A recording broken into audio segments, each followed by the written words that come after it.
Il est 6h30 du matin. On est au lever du coq.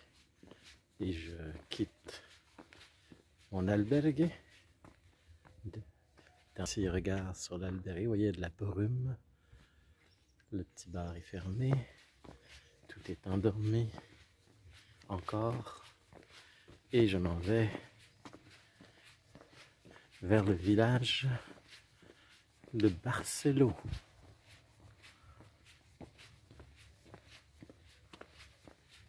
Alors, c'est très doux la température.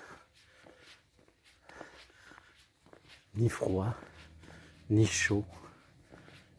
Température idéale. Alors, voici un chemin comme je les aime. En terre, en sable et en gravier, en garnotte, entouré de verdure. Et le côté mystérieux, c'est la brume. Et c'est pas n'importe quelle brume, on est vraiment dans des nuages. Parce que je sens des petites gouttelettes.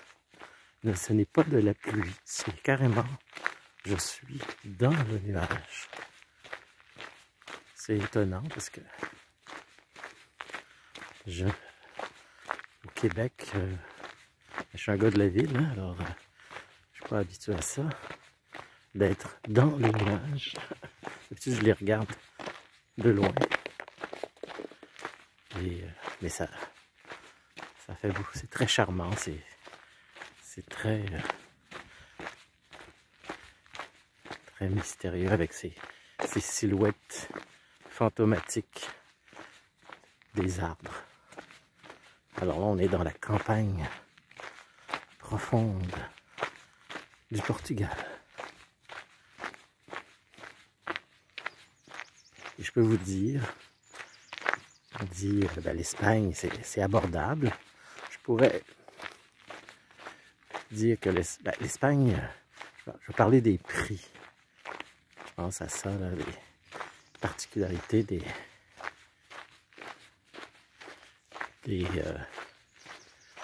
différents pays.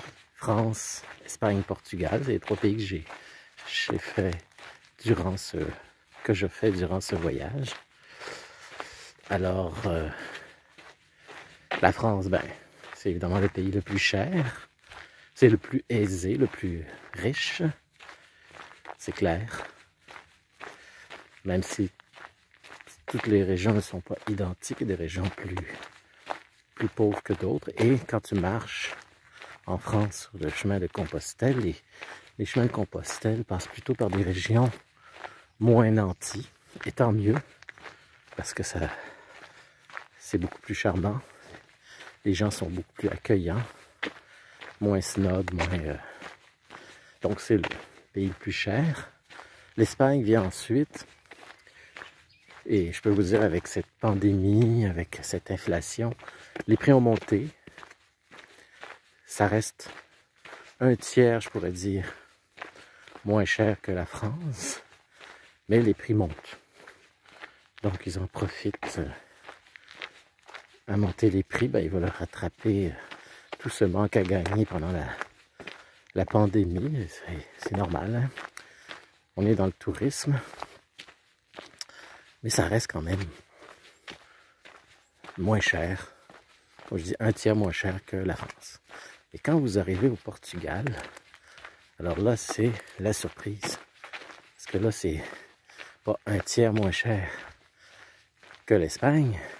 C'est presque la moitié moins cher que l'Espagne. Je parle pas de la France. Je parle de l'Espagne qui déjà est moins cher. Alors, un repas qui facilement coûte 10-12 € en Espagne. Parce qu'en France, évidemment, en France, pour manger, ça reste moins cher. Ce qui coûte plus cher en France, c'est se loger. Là où on parle de 15 à 20 € en Espagne, ça monte à 30 € en France. Donc, vous voyez, une dizaine d'euros de différence. Et Portugal, au niveau de... pour dormir, ben, c'est à peu près comme l'Espagne. C'est au niveau de la nourriture que ça change beaucoup. Par exemple, un repas, comme je disais, de pèlerin, là, c'est 10-12 euros en Espagne. Ben, le même, c'est 6-7 euros. C'est moitié prix. Et je suis tellement surpris de la différence de prix. C'est sûr que vous allez à Porto, comme j'ai passé, mais là c'est plus cher parce que on est dans une grosse ville. Toutes les grosses villes, ça coûte toujours plus cher. Mais comme je suis là actuellement, dans la campagne profonde, c'est 6-7 euros. Je vous le dis, c'est quasiment la moitié de l'Espagne. Et plus de la France. Encore plus de la France qui est toujours un petit peu plus cher. Donc ça me surprend beaucoup. Ben, agréablement. C'est une belle surprise parce que, tu sais, on dit moins cher, mais tu sais, quand tu arrives sur place, ben, tu te dis, ouais, les prix ont monté, ici et ça. Portugal, non, ça, je suis sûr que ça n'a pas monté beaucoup. Ils sont restés pas mal identiques, contrairement à l'Espagne, qui a monté ses prix. C'est tellement pas cher, même ce que je fais pas d'habitude, parce qu'en Europe, t'as pas besoin de faire ça, c'est donner du pourboire. Alors, je vois les serveurs au Portugal, comme partout ailleurs, mais tu sais, comme j'imagine que les salaires doivent pas être très élevés au Portugal, si ça coûte si peu cher, ben, le niveau de vie est très bas. Ben, je leur donne un pourboire, ce qui leur fait plaisir, vu que c'est tellement pas cher que 2-3 euros en plus, ça ne crève pas mon budget. Mon budget me le permet. Et ça fait sourire les serveurs. Tu sais, ça leur fait plaisir. Donc, ah oui, puis, alors tu sais, je vous dis, c'est 6-7 euros manger au resto. Puis on parle de café, boisson, tu sais, ce qu'on appelle un repas du midi. À date, c'est plus des repas du midi que j'ai essayé. Alors comme je l'avais dit, je ne vais pas au restaurant d'habitude, mais au Portugal, c'est particulier parce que c'est tellement peu cher que c'est même avantageux que d'aller faire ses courses. Parce qu'en faisant ses courses, ben, vous devez toujours acheter un peu plus pour le même prix. Là, vous mangez au resto et pour 3 fois rien. Et oui, je voulais vous dire aussi, la qualité de la nourriture. Je trouve que la qualité de la nourriture est un peu meilleure qu'en Espagne. En Espagne, la nourriture, des fois, laisse un peu à désirer. Mais au Portugal, je trouve que la qualité est meilleure. Aussi, les quantités sont plus généreuses. En tout cas, oui, si vous avez la chance de venir au Portugal, c'est le temps. Parce que c'est vraiment accessible. Et c'est vraiment beau. Hein? C'est pas juste manger pas cher, dormir pas trop cher. C'est aussi très beau. Mais vous le voyez par vous-même. Alors regardez cette brume incroyable. Et comme je dis, on a aussi l'odorama. On est dans des champs et ils épandent, je pense qu'ils vont épandre du fumier. Donc on a le paysage, nature, et l'odeur nature, mais nature cultivateur. Si vous comprenez ce que je veux dire. Ça sent la ferme. Et c'est normal, écoutez, ça prend des fertilisants pour faire pousser nos beaux légumes. Alors voici le fameux coq portugais.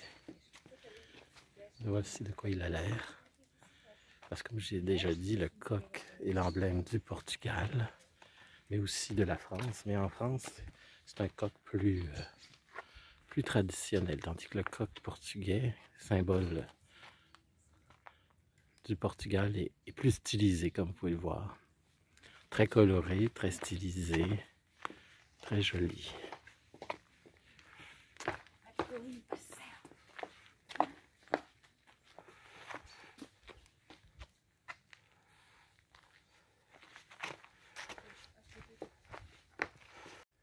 Alors je vais mettre mon impair parce que la pluie est en train de tomber. Petite pluie. Je me plaindrai pas trop parce que comme la pluie est très rare depuis le début de mon voyage, je peux même dire que après toute cette journée de marche, j'ai eu même pas une dizaine de jours, je pourrais dire même 5 jours de pluie. Et encore là, c'est pas des pluies abondantes, c'est des petites chutes. Comme là, je me demande si je vais mettre mon impair parce que je vais attendre, je pense. Ouais, je vais attendre et on verra là, si je mets mon imperméable. Parce que la pluie est trop peu abondante. Alors, fait étrange, c'est que les signaux ont changé aujourd'hui. C'est devenu blanc et rouge, exactement comme le Camino, pas Frances, mais le Camino du Puy-en-Velay, le GR 65. Alors le GR 65, c'est le GR ça veut dire grande randonnée, qui traverse la France du Puy-en-Velay jusqu'à Saint-Jean-Pied-de-Port. Et c'est ces couleurs-là qui représentent le chemin. On appelle ça le chemin du Puy. Et qui nous amène à Saint-Jean-Pied-de-Port. Puis Saint-Jean-Pied-de-Port, c'est la traversée des Pyrénées pour embarquer sur le Camino Frances. Donc le chemin le plus populaire en France et en Espagne. Alors ça fait drôle de voir tout d'un coup, comme ça, spontanément. Bon, il y a toujours ces flèches jaunes qui sont à la fois en Espagne puis ici. Et de voir cette signalisation propre à un chemin qui est très loin d'ici. Ici, on est au Portugal, à l'autre bout de l'Espagne. Et ces signaux-là, ben, on les retrouve en France. Donc, c'est un peu surprenant. Moi, en fait, ça fait comme une boucle avec mon chemin. Parce que quand j'ai commencé à marcher cette année à la mi-mai, ben, c'était sur ce chemin-là qui était indiqué exactement de la même façon, en blanc et rouge. Fait que ça, dans ma tête, c'est comme une boucle. Je reviens, sans y être évidemment, parce que je suis très loin de où j'étais, sans y être, je reviens d'où je suis parti. La boucle est bouclée. Ce que je remarque, c'est que les Portugais se déplacent principalement du nord au sud et non pas d'est en ouest ou ouest en est, là, peut-être. Plutôt du nord au sud, le long du littoral. Tout est basé à partir de ça. C'est un peuple qui a vécu toute son histoire sur le bord de l'eau. C'est l'eau qui est... De toute façon, c'est des grands découvreurs. Ils ont traversé le monde en bateau. Donc, c'est des grands marins. Ça a du bon sens. Et ça fait que quand ici, j'arrive à Barcelone, qui est mon point final, mais il y a encore 10 km pour arriver à Barcelo. Et je rentre dans Barcelo quand même. Pourquoi? Ben, c'est parce que quand une ville s'étend dans une seule direction, ici c'est du nord au sud et inversement, dans une seule direction, ben c'est sûr qu'elle s'étale encore plus. Alors avant d'arriver au centre-ville qui est à 10 km d'ici, Barcelo, ben, c'est long, 10 km.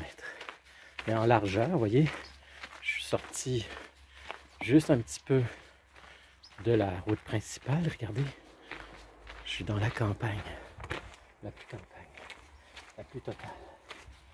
Vous comprenez?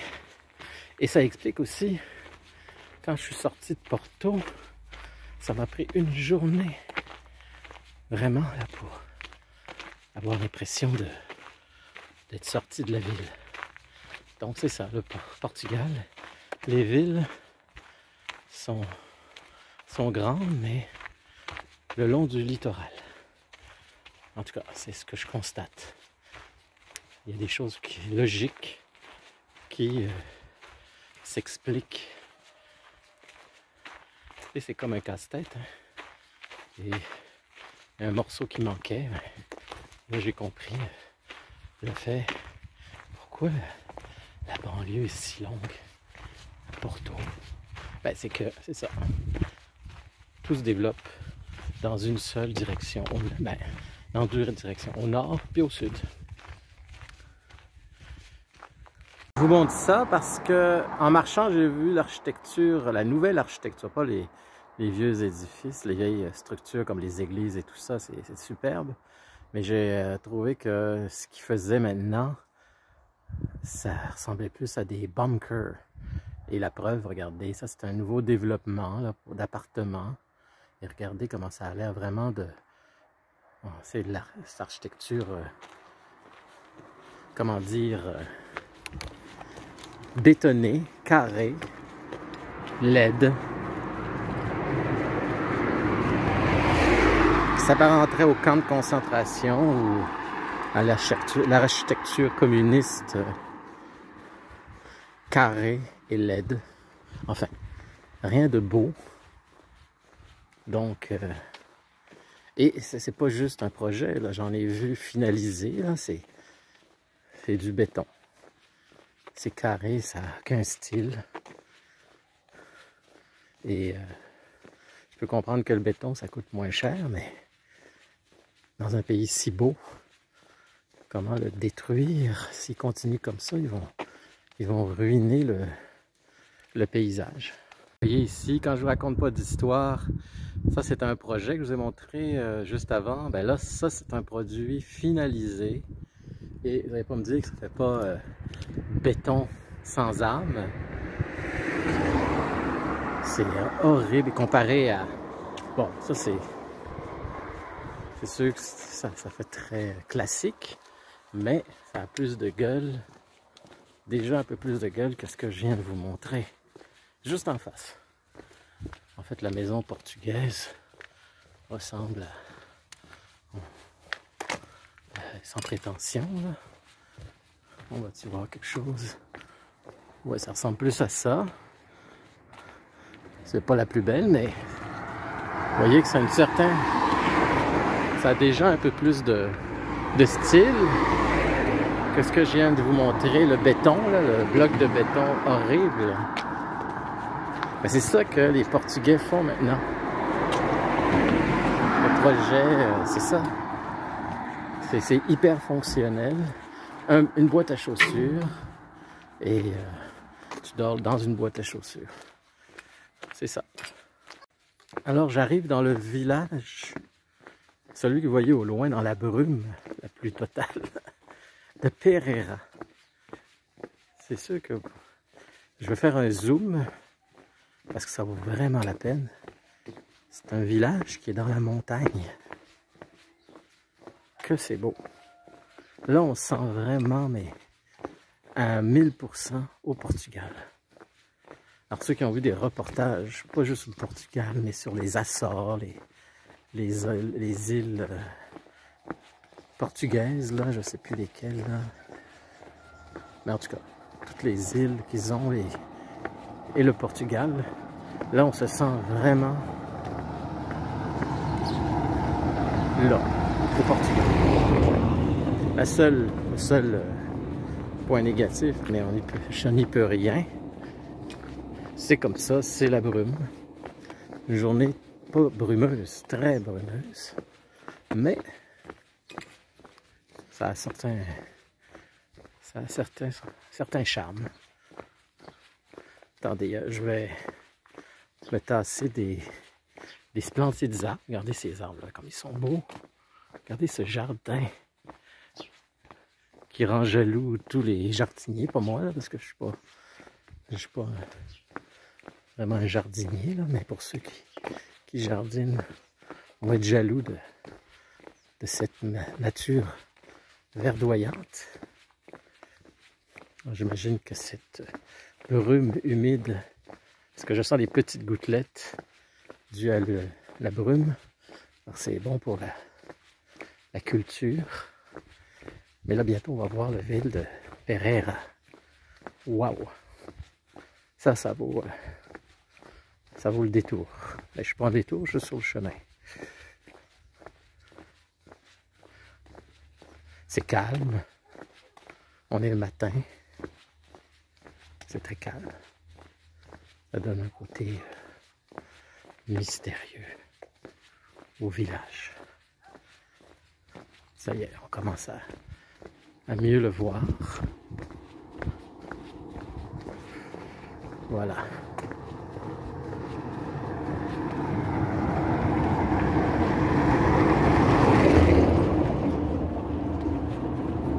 Le voilà dans toute sa beauté naturelle. Je ne connaissais pas ce village, je le découvre. L'église est assez originale, je vais vous montrer ça dans un instant. Regardez ça. Juste l'église est étrange. En fait, tout ce que je vois, c'est le clocher. Mais attendez, je vais vous agrandir ça. Voilà le clocher de Pereira. Vous voyez comme il est particulier. L'autre fois, je vous parlais du drapeau portugais. J'avais quasi rouge, beaucoup de rouge et du jaune. J'étais dans les patates. Du jaune, il n'y en a quasiment pas. Il y en a, mais c'est surtout du vert. Vous voyez, alors, il faut que je revoie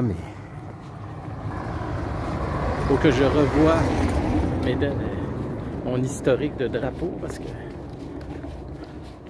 je ne voyais pas du tout le drapeau portugais comme ça. Donc, c'est principalement du rouge et du vert également, moitié-moitié. Et au milieu, une couronne jaune. Quand moi, je pensais qu'il y avait plus de jaune que ça. Vous voyez là? Quand c'est pas ton drapeau, ben, pas évident. Alors, j'arrive au village de Ponte Gaos. Un autre beau petit village comme Ferreira. Et juste après Ferreira d'ailleurs. Toujours aussi beau. C'est calme ce matin, comme vous pouvez le voir. J'entends encore il est 10 heures, j'entends encore le bruit du coq. C'est un peu lève-tard.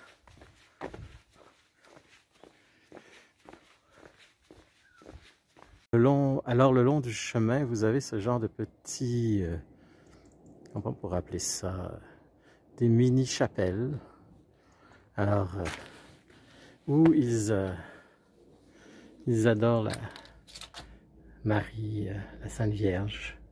Les Portugais étant très, très religieux. Vous voyez, il y a des lampions allumés en son honneur. Alors,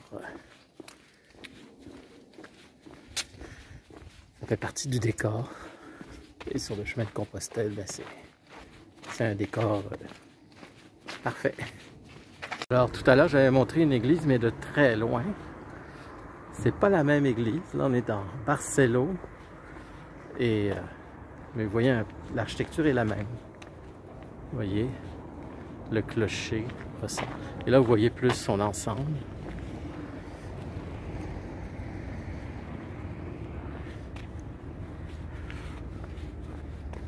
Alors, on rentre dans une ville, Barcelo, je ne le savais pas, mais ça a l'air d'être une grosse ville. Très grosse ville. Vous voyez,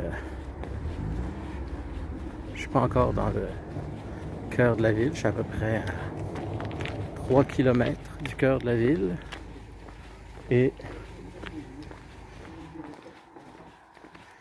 vous voyez qu'il y a déjà beaucoup de monde, beaucoup d'habitations.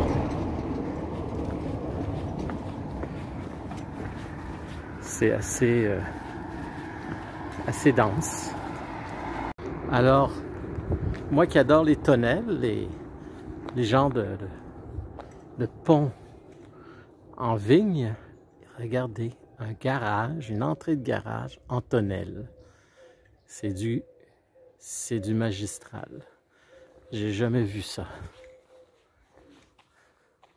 C'est toute une affaire. Waouh! Ça, c'est de la tonnelle. C'est une bâtisse assez...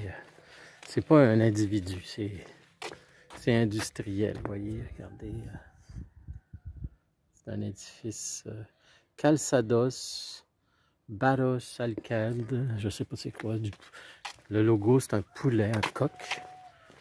Ça veut absolument rien dire parce que un coq, c'est le symbole du Portugal. Alors tu peux mettre un coq partout quand tu es au Portugal. Ça fait bien.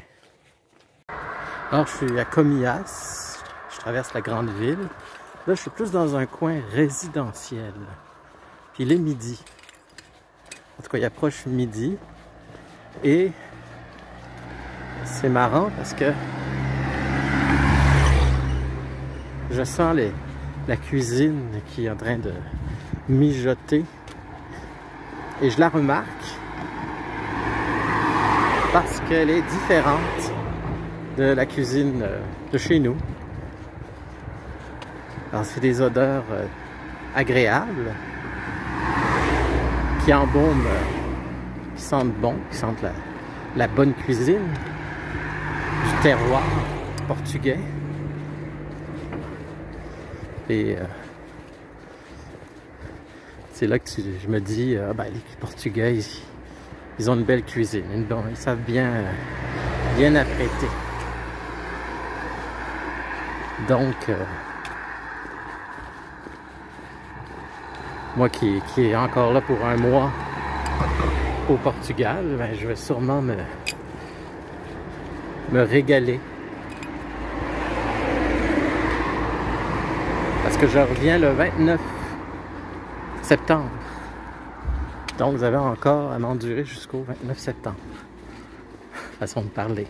Pour ceux que ça intéresse. Je vais vous faire découvrir le Portugal le mieux que je peux. Parce que oui, je marche là, mais je ne vais pas faire juste marcher. Je vais aussi me déplacer en train, en autobus, en auto, en tout ce que je peux. Plus qu'à pied, parce que ça fait déjà plusieurs mois que je suis à pied. Et à pied, tu vas pas très loin. Alors là, je vais plus utiliser d'autres moyens de transport pour vous permettre de découvrir le Portugal le mieux que je peux vous le faire découvrir. Alors je suis après traverser la rivière de Barcelo et vous voyez, on est accueilli par un beau coq portugais, un autre, semblable à celui que j'avais montré dans la forêt. Alors vous voyez, Barcelo qui est une cité fortifiée, qui a des fortifications.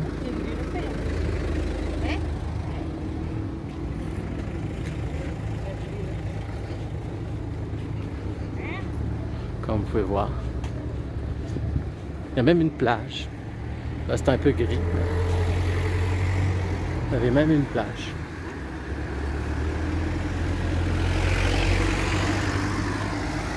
Voici la cathédrale de Barcelone. Et un autre coq que je vais vous montrer de plus proche. Un coq irlandais parce qu'il y a un trèfle. Portugais et irlandais en même temps par son trèfle. Voyez, regardez les fleurs. On arrive sur le cœur, dans le cœur de la ville.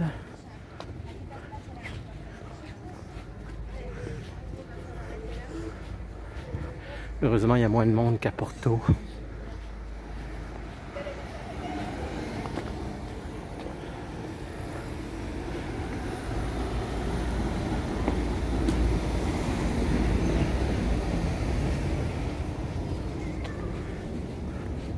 Alors, regardez ici, on n'a pas juste un coq, mais deux coqs.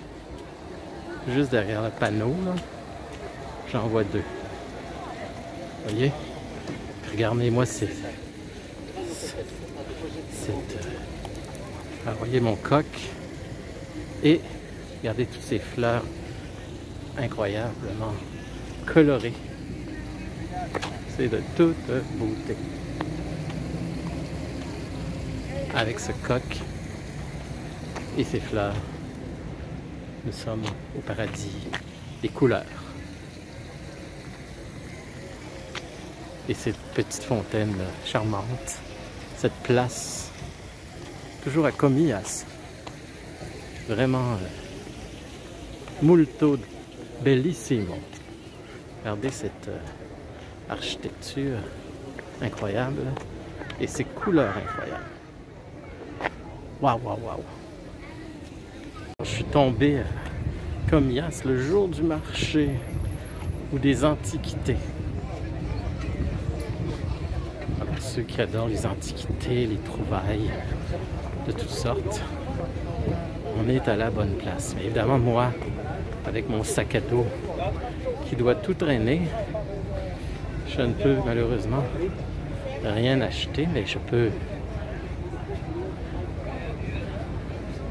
découvrir avec vous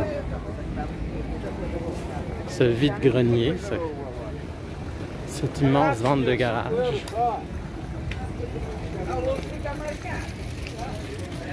Il y a de tout. Tout.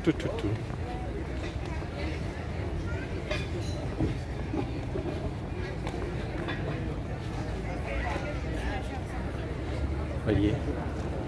Alors moi je vais prendre un autre chemin. Alors il y a des décorations assez particulières à Comillas. Vous voyez Pereira qu'on a traversé, qui est une banlieue de Comillas, qui est la grosse ville. Alvélos. C'est tous des villages autour. Alors il y a des décors. Les Portugais aiment beaucoup la couleur. C'est pour ça que leur coq portugais est très coloré. Regardez, il y en a d'autres là-bas. Alors c'est amusant de voir ça. Ces décorations assez pittoresques. Et vous avez le marché là-bas. Alors on est sur la grande allée commerciale. Alors je suis à la gare de Comillas. Pourquoi? Ben, c'est parce que j'ai marché 3 jours sur le chemin portugais pour voir. Mais comme je vous ai dit que je voulais vous faire découvrir tout le Portugal, ben, je vais monter tout de suite à Lisbonne, qui est juste ici. ici et on est actuellement, je suis en fait ici, Barcelo. Alors moi j'ai marché 3 jours d'ici, alors ça m'a pris 3 jours. Bon, j'aurais pu aller plus vite là, mais c'est ça. Et là je vais prendre le train jusqu'à Nîmes. Je vais faire un transfert tout de suite, puis là en train, ben, je vais descendre jusqu'à Lisbonne. Et là on va se revoir à Lisbonne et je vais vous faire découvrir prochaine étape. Ben, pas aujourd'hui, hein. Mais prochaine étape, vous voyez comme le Portugal, c'est pas grand, mais il y en a dedans, comme on dit. Alors, prochaine étape, c'est Lisbonne, capitale du Portugal. Je vous ai fait déjà découvrir Porto, qui est la 2e ville, très belle ville. Lisbonne, ben, j'y ai été il y a 45 ans, ça a dû beaucoup changer. C'était déjà très beau, ça doit être encore plus beau, en tout cas ça s'est sûrement énormément développé, le tourisme et tout ça. Vous avez le sud avec l'Algarve aussi. Il y a plein de régions comme ça à découvrir au Portugal. Et c'est ça que je vais vous faire vivre à travers mon voyage au Portugal. Pas juste marcher, parce qu'à marcher, on marche à 5 km à l'heure, alors vous ne verriez pas grand-chose du Portugal. Alors, c'est ça. C'est pour ça que je prends le train et que je vais prendre le train plus souvent. Alors, je suis dans mon train pour Lisbonne. Je vais juste vous dire un dernier mot, parce que j'ai coupé un peu sec la dernière intervention. Alors, c'est juste pour vous dire qu'on va se retrouver à Lisbonne pour vous faire découvrir la ville. Vous allez voir, c'est une ville extraordinaire. Et pour aujourd'hui, ça va être tout. Je ne sais pas encore où je vais dormir, mais en tout cas, ça c'est mon problème. Mais en tout cas, ce qui est sûr, c'est que je vais être à Lisbonne pour vous faire découvrir la ville, la prochaine étape, la prochaine vidéo. Donc, n'ayez crainte, tout va bien, tout va pour le mieux. Je suis assez content d'avoir un train qui m'amène directement à Lisbonne. C'était une grosse distance. Mais les trains, c'est pas cher. Là. Ça m'a coûté même pas 40 € là, pour du nord du Portugal jusqu'à Lisbonne. En Espagne et en France, ce serait le double facilement. Et c'est un train super confortable. C'est le bonheur. En tout cas, je suis... Portugal, c'est vraiment chouette. Et c'est un pays à découvrir. Alors c'est ce que je veux faire avec vous. Et on se retrouve pour aujourd'hui, c'est mon dernier vidéo. Et on se retrouve pour le prochain vidéo à Lisbonne. Et on va avoir du fun. Ça rime.